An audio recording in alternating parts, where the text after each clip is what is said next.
In this morning's Business Insight, there's a new woman in charge at a local family business. Geraldine Eisler is president of Business Benefits Insurance Solutions in Fort Mitchell. Business Benefits is a family-owned business that counsels regional employers in the development of employee benefit packages and has served the region for 3 generations and counting.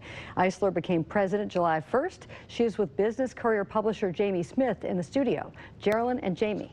Thanks, Peg. Geraldine, thanks for being here today. Thank you. And first off, congratulations for your new role. Thank you. I appreciate now, it. as Peg said, Business Benefits is a family business. Talk a little bit about it, about the history and about what you guys do. Well, we have been around, we're on our 4th decade now. My father started the business, George Beatrice. He actually recruited me years ago, along with my brothers prior to that. He's very good at sales, so that's why we're here today. It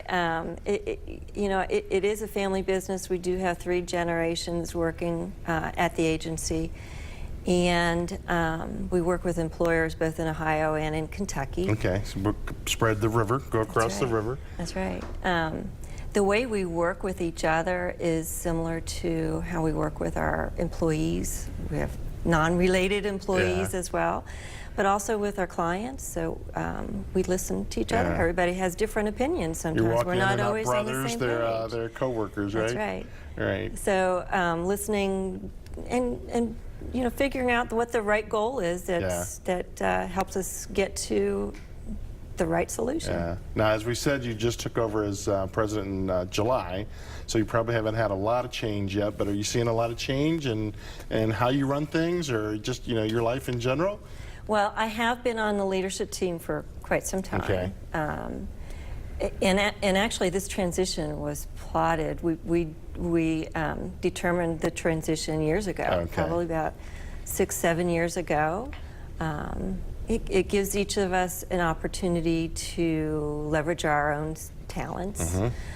We have insights that are unique, and it's a great opportunity. I'm very excited to work with our exceptional team. We're in a good place.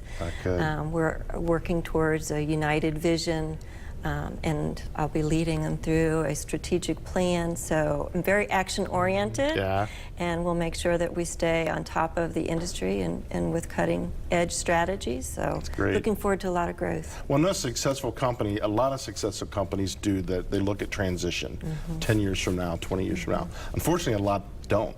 What do you think caused you guys to think that far ahead?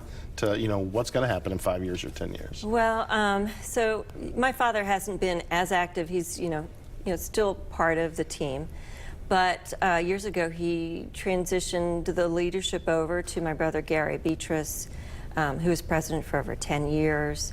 And when he wanted to give the others an opportunity, others I should say, my brother Jim Beatrice and myself. So I think it was mostly his idea, but we all were on the same page and agreed to it. And, that's awesome. That's awesome. Now, being CEO, I know in the past you've been very involved in the Northern Kentucky Chamber and probably other organizations as well. Do you see that continuing as your president, or do you feel like more of your time is going to be in-house as opposed to volunteering and leadership outside? Well, I am currently secretary of the Northern Kentucky Chamber Board, and I will be for another year. Okay. After that, I'll remain active at the Chamber. It's a great organization. I'm always, going to look for opportunities that make sense. But I'm definitely focused on being an industry thought leader. And remaining, adaptable. Our industry is very changing, so and our company's been very good at being nimble and adaptable. Are you seeing any big changes coming on board in the industry? I mean, have you? There's always changes and potential for changes with regulations and law, so you never know. Well, that's great. Well, we look forward to see growth. It's so exciting for me and for the Courier to get to cover women leadership. I mean, unfortunately and sadly, it's still not to the level where it should be in our city and in our region. So it's great to see when, companies, especially strong family companies, put a woman on board and make sure she's running that company. So we wish you a lot of luck, and I'm sure we'll be covering you a lot. We've got great support. All right. Thank you very much. Thank you so much for being here. Thank you.